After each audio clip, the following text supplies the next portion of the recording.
1887 жылға қарай британдық полицияның штаб пәтері соншалықты көп болғандықтан Темза жағалауындағы Виктория набережнайындағы Вайтхолл ғимаратына көшірілді. Реконструкция кезінде әйелдің бассыз денесі табылған болатын. Полицияның дәл мұрнының астында болғанына қарамастан, бұл қылмыс ешқашан ашылмады.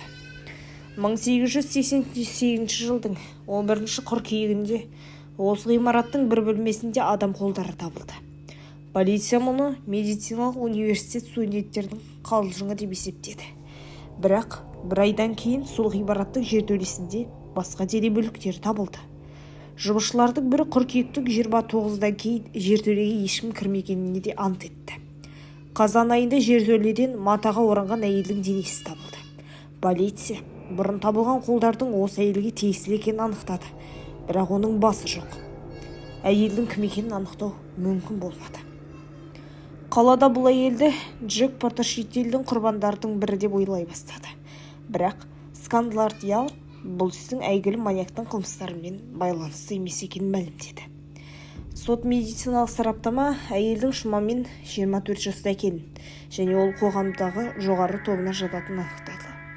Әйелдің денесі анатомияны жақсы білетін адам тарапынан бөлшектенгені белгілі болды. Веналар мен артериялар байланған, жатыры алынып тасталған. Өлім кезінде әйел қарапайым атлас көйлек киген. Ол Брэдфордқа тігілген.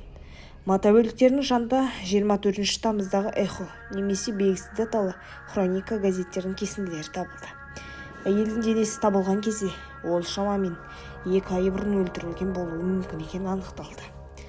Кейінірек репортердің иті сол әйелдің сол жақ аяғын тапты. Аяқ штаб пәтердің жанында жерге көмілген күйде болды.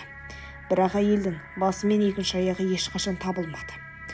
Бұл қорқынышты оқиғаның белгілі бір дәрежеде ирониясы бар. Әлемге әйгілі полиция мекемесі енді ашылмаған қылмыспен байланысты ғимаратта орналасқан. Әйтсе де әлгі әйелдің рухы сол жерде әлі күнге дейін мекен етеді деп есептейді.